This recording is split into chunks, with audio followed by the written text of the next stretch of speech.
Hello students. हाँ जी, welcome on your education. हाँ जी, ਅਸੀਂ ਅੱਜ ਇੰਗਲਿਸ਼ ਦਾ ਟੌਪਿਕ ਕਰਨ ਜਾ ਰਹੇ ਹਾਂ। ਸਾਡਾ challenges of teaching language in diverse classroom.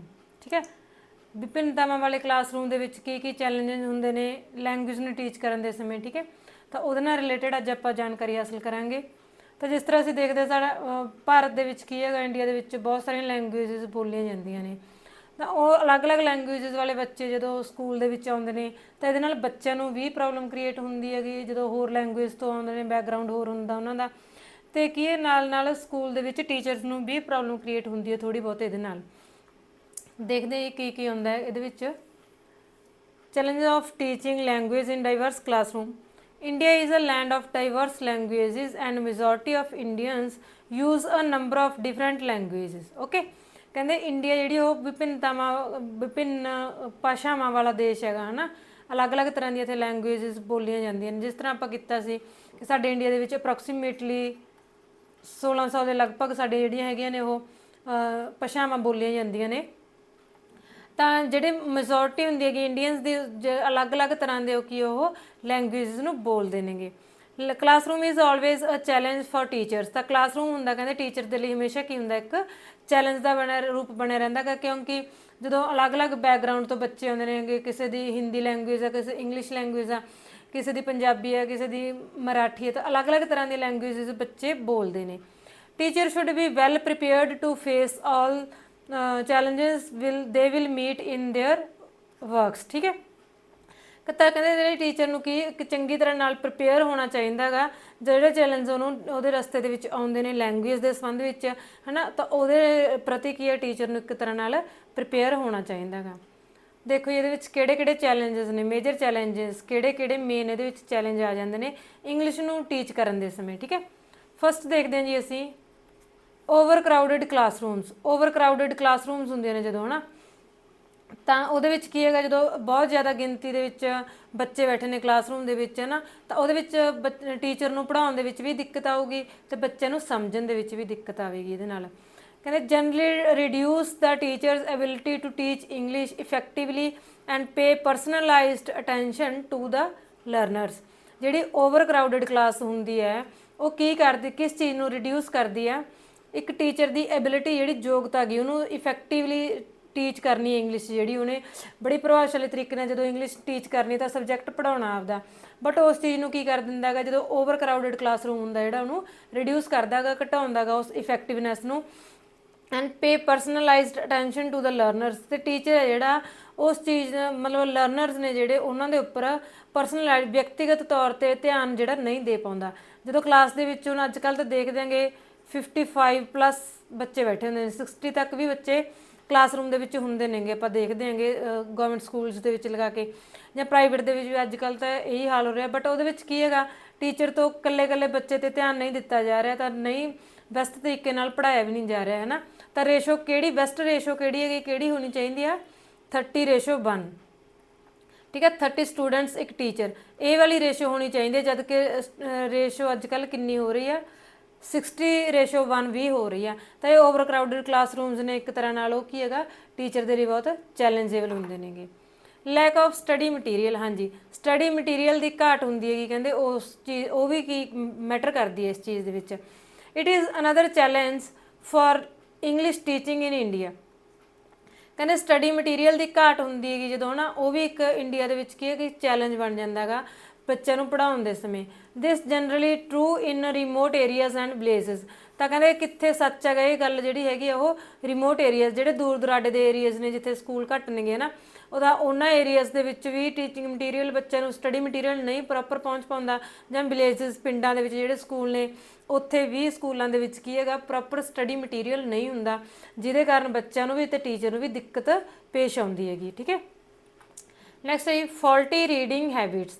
ਹਾਂਜੀ, ਉਹਨਾਂ ਦੀ ਜਿਹੜੀਆਂ ਪੜ੍ਹਨ ਦੀਆਂ ਆਦਤਾਂ ਨੇਗੀਆਂ ਬੱਚਿਆਂ ਦੀਆਂ ਉਹ ਕੀ ਹੁੰਦੀਆਂ ਨੇ, ਫੋਲਟੀ ਹੁੰਦੀਆਂ ਨੇਗੀਆਂ, ਗਲਤ ਆਦਤਾਂ ਪਈਆਂ ਹੁੰਦੀਆਂ ਨੇ ਪੜ੍ਹਨ ਦੀਆਂ ਬੱਚਿਆਂ ਨੂੰ। ਕਈ ਬੱਚੇ ਤਾਂ ਹੁੰਦਾ ਉੱਚੀ ਬੋਲ ਕੇ ਪੜ੍ਹਦੇ ਨੇ, ਅਤੇ ਕਈ ਬੱਚਿਆਂ ਨੂੰ ਫਿੰਗਰ ਪੁਆਇੰਟਿੰਗ ਦੇ ਨਾਲ ਪੜ੍ਹਦੇ ਨੇ ਨਾ, ਉਂਗਲ ਰੱਖ ਕੇ ਉਹਦੇ ਉੱਪਰ ਪੜ੍ਹਦੇ ਨੇ, ਤਾਂ ਇਹਦੇ ਨਾਲ ਉਹਨਾਂ ਦੀ ਕੰਸਨਟਰੇਸ਼ਨ 'ਤੇ ਅਸਰ ਜ਼ਰੂਰ ਪੈਂਦਾ ਗਾ। ਕਹਿੰਦੇ among learners pose major challenges for teachers who have to teach English to them। ਤਾਂ ਕਹਿੰਦੇ ਜਿਹੜੇ ਬੱਚਿਆਂ ਨੂੰ ਰੀਡਿੰਗ ਹੈਬਿਟਸ ਗਲਤ ਪਈਆਂ ਹੋਈਆਂ ਨੇ, ਜਦੋਂ ਟੀਚਰ ਨੇ ਉਹਨਾਂ ਬੱਚਿਆਂ ਨੂੰ ਇੰਗਲਿਸ਼ ਟੀਚ ਕਰਵਾਉਣੀ ਹੈਗੀ ਤਾਂ ਇਹ ਕੀ ਹੁੰਦਾ, ਇੱਕ ਮੇਜਰ ਚੈਲੰਜ ਹੁੰਦਾ ਗਾ ਟੀਚਰ ਦੇ ਲਈ, ਠੀਕ ਹੈ। Some students read by putting fingers on the words which hinder their concentration, okay. ਕਈ ਬੱਚੇ ਕਹਿੰਦੇ ਕਿਸ ਤਰ੍ਹਾਂ ਨਾਲ ਰੀਡ ਕਰਦੇ ਨੇ, ਫਿੰਗਰਸ ਨੂੰ ਆਪਣੀਆਂ ਜਿਹੜੇ ਵਰਡਸ ਦੇ ਉੱਪਰ ਫਿੰਗਰਸ ਨੂੰ ਪੁੱਟ ਕਰਦੇ ਨੇਗੇ, ਇੱਕ ਇੱਕ ਸ਼ਬਦ ਦੇ ਉੱਪਰ ਐਂ ਉਂਗਲਾਂ ਫੇਰਦੇ ਜਾਂਦੇ ਹੁੰਦੇ ਨੇ ਬੱਚੇ, ਤਾਂ ਉਹਨਾਂ ਨਾਲ ਉਹਦੀ ਕੰਸਨਟ੍ਰੇਸ਼ਨ ਭੰਗ ਹੁੰਦੀ ਆ। ਤਾਂ ਜੇ ਮੰਨ ਕੇ ਚੱਲਦੇ ਆ ਬੱਚਾ ਗਾ ਜਿਹੜਾ ਉਹ ਐਂ ਉਂਗਲ ਦੇ ਨਾਲ ਪੜ੍ਹ ਰਿਹਾ ਹੈਗਾ, ਠੀਕ ਹੈ, ਜਿਸ ਤਰ੍ਹਾਂ ਨਾਲ ਆਪਣਾ ਇਹ ਵਾਲਾ ਗਾ ਆਪਾਂ ਐਂ ਉਂਗਲ ਰੱਖੇ ਪੜ੍ਹ ਰਹੇ ਹਾਂ, ਬਟ ਜੇ ਆਪਣੀ ਉਂਗਲ ਹਿੱਲ ਗਈ ਕਿਤੇ ਹੋਰ ਆ ਤਾਂ ਉਹਦੀ ਕੰਸਨਟ੍ਰੇਸ਼ਨ ਉੱਧਰ ਚੱਲ ਜਾਂਦੀ। ਮਤਲਬ ਬੱਚੇ ਦਾ ਧਿਆਨ ਇਹ ਨਹੀਂ ਹੈਗਾ, ਜੇ ਤਾਂ ਉਹਦੀਆਂ ਆਈਜ਼ ਨੇਗੀਆਂ ਉਸ ਵਰਡਸ ਦੇ ਵੱਲ ਨਾ, ਸੈਂਟੈਂਸ ਵੱਲ, ਫਿਰ ਤਾਂ ਉਹਦੀ ਕੰਸਨਟ੍ਰੇਸ਼ਨ ਬਣੀ ਹੋਈ, ਬਟ ਉਹ ਉਂਗਲ ਦੇ ਆਸਰੇ ਚੱਲ ਰਿਹਾ ਹੈਗਾ, ਠੀਕ ਹੈ। ਜੇ ਉਹਦੀ ਉਂਗਲ ਇੱਧਰ ਉੱਧਰ ਹੁੰਦੀ ਹੈਗੀ ਜਾਂ ਉਹ ਆਪਣੀ ਉਂਗਲ ਉਠਾ ਲੈਂਦਾ ਗਾ ਤਾਂ ਇਹਦੇ ਨਾਲ ਕੀ ਹੈਗਾ, ਬੱਚੇ ਦਾ ਕੰਸਨਟ੍ਰੇਸ਼ਨ ਭੰਗ ਹੁੰਦੀ ਹੈਗੀ, ਓਕੇ। ਨੈਕਸਟ ਹੈ ਸਕੂਲ ਐਨਵਾਇਰਨਮੈਂਟ। ਹਾਂਜੀ, ਸਕੂਲ ਦਾ ਵਾਤਾਵਰਨ ਵੀ ਕਹਿੰਦੇ ਬਹੁਤ ਜ਼ਿਆਦਾ ਇਫੈਕਟ ਕਰਦਾ ਇਸ ਚੀਜ਼ ਨੂੰ। It should be learners friendly. ਇਹ ਜਿਹੜਾ ਸਕੂਲ ਦਾ ਵਾਤਾਵਰਨ ਆ ਕਹਿੰਦੇ ਉਹ ਲਰਨਰ ਫਰੈਂਡਲੀ ਹੋਣਾ ਚਾਹੀਦਾ ਹੈਗਾ ਬੱਚੇ ਦੇ, ਇਹ ਨਹੀਂ ਹੈਗਾ ਕਿ ਜ਼ਿਆਦਾ ਸਟ੍ਰਿਕਟਨੈਸ ਨਹੀਂ ਹੋਣੀ ਚਾਹੀਦੀ ਗੀ ਉੱਥੇ। The English language teaching needs a new and functional environment and there may be hard to have, ਠੀਕ ਹੈ। ਤਾਂ ਇੰਗਲਿਸ਼ ਟੀਚਰ ਹੈ ਜਿਹੜਾ ਲੈਂਗੁਏਜ ਸਿਖਾ ਰਹੇ ਨੇਗੇ, ਤਾਂ ਉਹਨਾਂ ਨੂੰ ਕੀ ਜ਼ਰੂਰਤ ਹੁੰਦੀ ਹੈ, ਇੱਕ ਫੰਕਸ਼ਨਲ ਐਨਵਾਇਰਨਮੈਂਟ, ਜਿੱਦਾਂ ਆਪਾਂ ਦੇਖਦੇ ਹਾਂਗੇ ਕਿ ਮਤਲਬ ਇੱਕ ਵਧੀਆ ਮਾਹੌਲ ਹੋਣਾ ਚਾਹੀਦਾ ਗਾ ਬੱਚਿਆਂ ਦੇ ਲਈ। ਇਹ ਨਹੀਂ ਹੈਗਾ ਕਿ ਜ਼ਿਆਦਾ ਉੱਥੇ ਸਟ੍ਰਿਕਟ ਰੂਲਸ ਰੈਗੂਲੇਸ਼ਨਸ ਨੇਗੇ, ਤਾਂ ਬੱਚਾ ਫਰੈਂਡਲੀ ਹੋਣਾ ਚਾਹੀਦਾ ਗਾ। ਤਾਂ ਉਹ ਚੀਜ਼ ਜਿਹੜੀ ਕਿ ਹਾਰਡ ਟੂ ਹੈਵ, ਕਹਿੰਦੇ ਅੱਜ ਕੱਲ੍ਹ ਮਤਲਬ ਕਿ ਇੰਨਾ ਫਰੈਂਡਲੀ ਸਕੂਲ ਇਨਵਾਇਰਨਮੈਂਟ ਹੋਣਾ ਕਹਿੰਦੇ ਬਹੁਤ ਹਾਰਡ ਗੱਲ ਹੈਗੀ, ਬਟ ਇਹ ਹੋਣਾ ਜ਼ਰੂਰੀ ਹੈਗਾ, ਸਕੂਲ ਇਨਵਾਇਰਨਮੈਂਟ ਚੰਗਾ ਹੋਣਾ ਚਾਹੀਦਾ ਗਾ।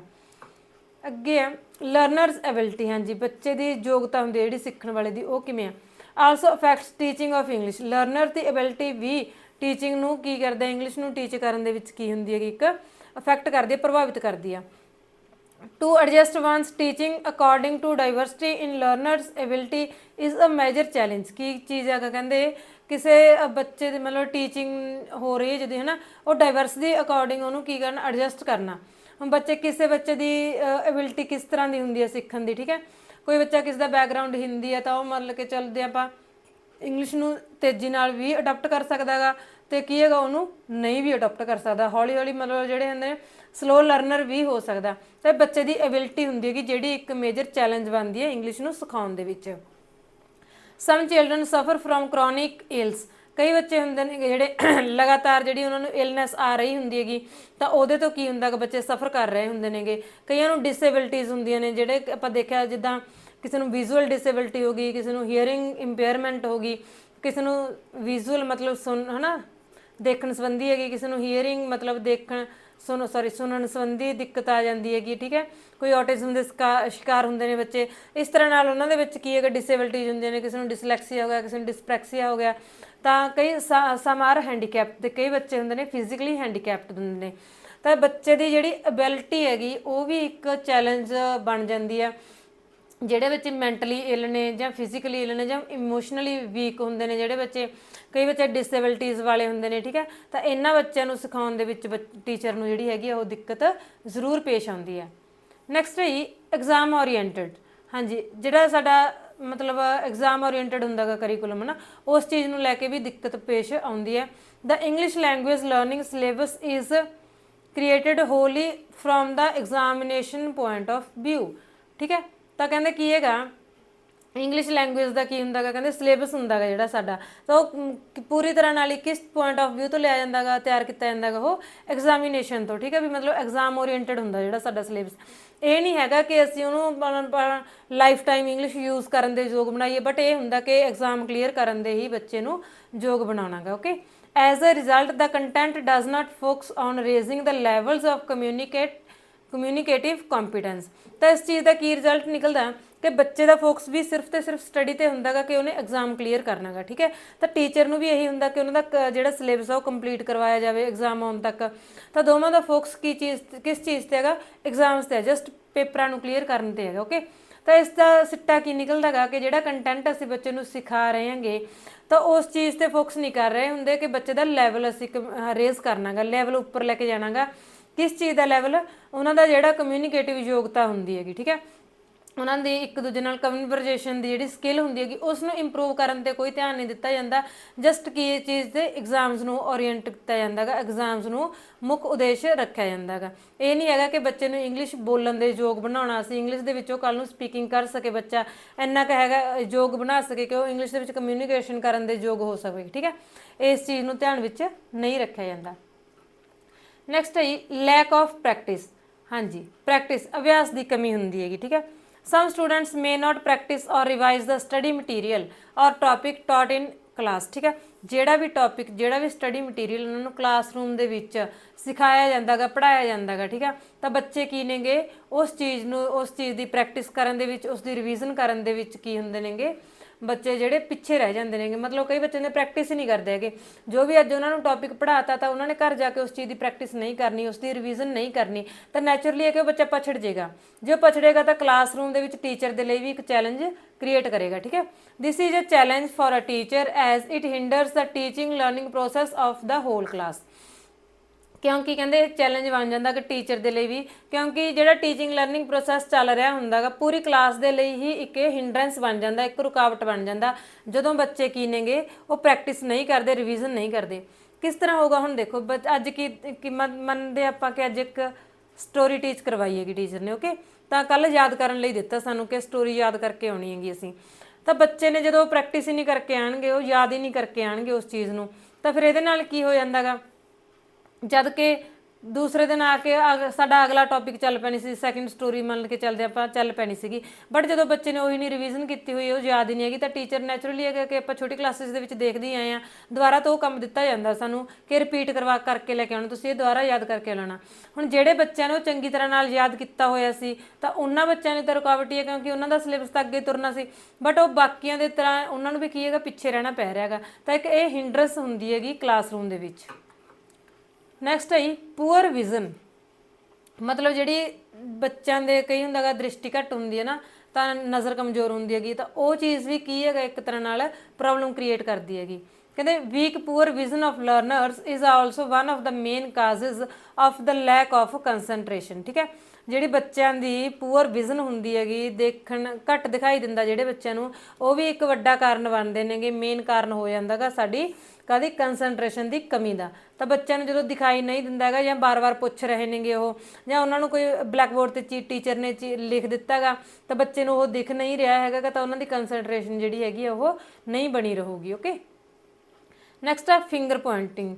ਫਿੰਗਰ ਪੁਆਇੰਟਿੰਗ ਉਹੀ ਜਿਵੇਂ ਆਪਾਂ ਪਹਿਲਾਂ ਗੱਲ ਕਰਕੇ ਗਏ ਹਾਂ, ਠੀਕ ਹੈ, ਉਹਨਾਂ ਦੀ ਬੈਡ ਹੈਬਿਟਸ ਆ ਜਾਂਦੀਆਂ ਨੇਗੀਆਂ ਜਦੋਂ ਬੱਚੇ ਕੀ ਇਸ ਚੀਜ਼ ਨੂੰ ਰੀਡ ਕਰਦੇ ਨੇ, ਤਾਂ ਉਹਨਾਂ ਨੂੰ ਫਿੰਗਰਸ ਦੇ ਨਾਲ ਆਪਣੀਆਂ ਪੁਆਇੰਟ ਕਰਦੇ ਹੋਏ ਉਸ ਚੀਜ਼ ਦੇ ਉੱਪਰ ਉਂਗਲ ਮਾਰਦੇ ਹੋਏ ਉਹਨੂੰ ਰੀਡ ਕਰ ਰਹੇ ਨੇਗੇ, ਤਾਂ ਇਹ ਵੀ ਇੱਕ ਮਤਲਬ ਕੀ ਹੈ ਕਿ ਕਮੀ ਹੋ ਜਾਂਦੀ ਹੈਗੀ। ਠੀਕ ਹੈ, this becomes a hindrance in reading with speed as students put their fingers on the words while reading to improve their concentration। ਠੀਕ ਹੈ, ਜਦੋਂ ਬੱਚਿਆਂ ਨੂੰ ਇਹ ਵੀ ਇੱਕ ਹਿੰਡਰੈਂਸ ਹੁੰਦੀ ਹੈ, ਕਹਿੰਦੇ ਜਦੋਂ ਬੱਚੇ ਕੋਈ ਵੀ ਚੀਜ਼ ਨੂੰ ਰੀਡ ਕਰ ਰਹੇ ਨੇ ਤਾਂ ਉਹਨੂੰ ਆਪਣੇ ਫਿੰਗਰਸ ਉਹਦੇ ਉੱਪਰ ਜਿਹੜਾ ਸੈਂਟੈਂਸ ਦਿੱਤੇ ਨੇ, ਜਿਹੜੇ ਵਰਡਸ ਨੇ ਉਹਨਾਂ ਦੇ ਉੱਪਰ ਫਿੰਗਰਸ ਪੁਟਿੰਗ ਹੁੰਦੀ ਹੈ, ਉਹਨਾਂ ਦੀ ਫਿੰਗਰਸ ਲਗਾਉਂਦੇ ਜਾਂਦੇ ਨੇਗੇ, ਹੈ ਨਾ, ਤਾਂ ਇਹ ਕੀ ਚੀਜ਼ ਆ, ਉਹਨਾਂ ਦੀ ਕੰਸਨਟ੍ਰੇਸ਼ਨ ਦੇ ਵਿੱਚ ਕੀ ਹੈਗਾ ਕਮੀ ਮਹਿਸੂਸ ਹੋ ਜਾਂਦੀ ਹੈਗੀ। ਓਕੇ, ਨੈਕਸਟ ਹੈ ਜੀ suggestions for making teaching effective. ਠੀਕ ਹੈ, ਟੀਚਿੰਗ ਨੂੰ ਇਫੈਕਟਿਵ ਬਣਾਉਣ ਦੇ ਲਈ ਕਿਹੜੇ-ਕਿਹੜੇ ਸੁਜੈਸ਼ਨ ਜਾਂ ਕਿਹੜੇ-ਕਿਹੜੇ ਸੁਝਾਅ ਦਿੱਤੇ ਜਾਂਦੇ ਨੇਗੇ। ਫਸਟ ਹੈ ਜੀ ਪ੍ਰੋਵਾਈਡ ਲਾਇਬ੍ਰੇਰੀਜ਼ ਇਨ ਸਕੂਲ। ਸਕੂਲ ਦੇ ਵਿੱਚ ਕੀ ਪ੍ਰੋਵਾਈਡ ਕਰਵਾਇਆ ਜਾਵੇ, ਲਾਇਬ੍ਰੇਰੀਜ਼ ਪ੍ਰੋਵਾਈਡ ਕਰਵਾਈ ਜਾਣ।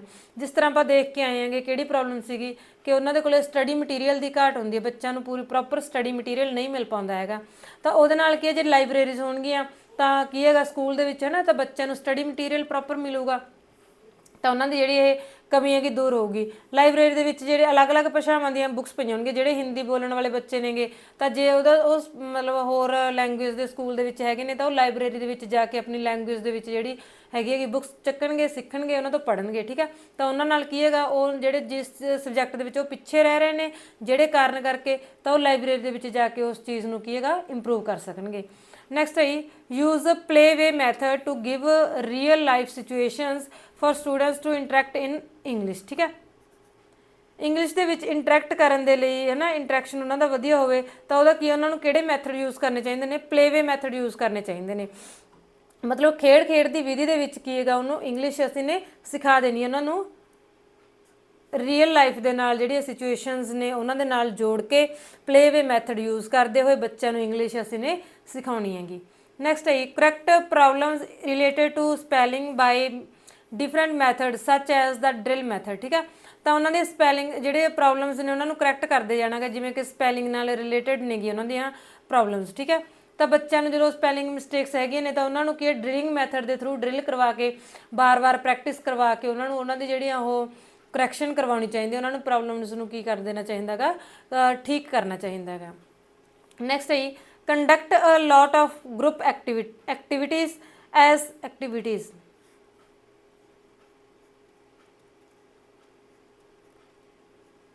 okay, as group student learn better when they interact in society। ਤਾਂ ਕੀ ਹੈਗਾ ਕਹਿੰਦੇ ਉਹਨਾਂ ਦਾ ਗਰੁੱਪ ਐਕਟੀਵਿਟੀਜ਼ ਕੰਡਕਟ ਕਰਵਾਉਣੀਆਂ ਚਾਹੀਦੀਆਂ ਨੇ ਜ਼ਿਆਦਾ ਤੋਂ ਜ਼ਿਆਦਾ, ਤਾਂ ਕਰਕੇ ਜਿਹੜੇ ਸਟੂਡੈਂਟਸ ਨੇਗੇ ਜਿਹੜੇ ਉਹ ਸੁਸਾਇਟੀ ਦੇ ਵਿੱਚ ਵੀ ਜਦੋਂ ਇੰਟਰੈਕਟ ਕਰ ਰਹੇ ਨੇਗੇ ਤਾਂ ਉਹ ਚੰਗੀ ਤਰ੍ਹਾਂ ਨਾਲ ਕੀ ਹੈਗਾ ਸਿੱਖ ਸਕਣ। ਮਤਲਬ ਸੁਸਾਇਟੀ ਦੇ ਵਿੱਚ ਰਹਿੰਦੇ ਹੋਏ ਵੀ ਉਹਨਾਂ ਨੂੰ ਰੀਅਲ ਲਾਈਫ ਦੇ ਨਾਲ ਜੋੜ ਕੇ ਐਕਟੀਵਿਟੀਜ਼ ਜਿਹੜੀਆਂ ਉਹ ਬੱਚੇ ਨੂੰ ਕਰਵਾਉਣੀਆਂ ਚਾਹੀਦੀਆਂ ਨੇ। ਤਾਂ ਹਾਂਜੀ, ਆਪਣਾ ਅੱਜ ਛੋਟਾ ਜਿਹਾ ਟੌਪਿਕ ਸੀ ਜਿਹੜਾ ਸਾਡਾ, ਤਾਂ ਅਸੀਂ ਆਪਾਂ ਇੱਕ ਵਾਰ ਰਿਵੀਜ਼ਨ ਕਰਕੇ ਵੇਖ ਲੈਂਦੇ ਹੈਗੇ ਇਹਦੀ ਕਿਹੜੇ ਕਿਹੜੇ ਚੈਲੰਜਸ ਆਉਂਦੇ ਨੇਗੇ ਟੀਚਿੰਗ ਲਰਨਿੰਗ ਪ੍ਰੋਸੈਸ ਦੇ ਵਿੱਚ ਨਾ। ਜਦੋਂ ਡਾਈਵਰਸ ਕਲਾਸਰੂਮ ਦੇ ਵਿੱਚ ਨੇ ਤਾਂ ਜਦੋਂ ਅਲੱਗ-ਅਲੱਗ ਲੈਂਗੁਏਜਸ ਵਾਲਾ ਕਲਾਸਰੂਮ ਹੁੰਦਾ ਗਾ ਤਾਂ ਉੱਥੇ ਕਿਹੜੀਆਂ-ਕਿਹੜੀਆਂ ਪ੍ਰੋਬਲਮਸ ਨੇ ਜਿਹੜੀਆਂ ਉਹ ਟੀਚਰ ਨੂੰ ਫੇਸ ਕਰਨੀਆਂ ਪੈਂਦੀਆਂ ਨੇ ਤੇ ਬੱਚਿਆਂ ਨੂੰ ਵੀ ਉਹ ਪ੍ਰੋਬਲਮਸ ਫੇਸ ਕਰਨੀਆਂ ਪੈਂਦੀਆਂ ਨੇ।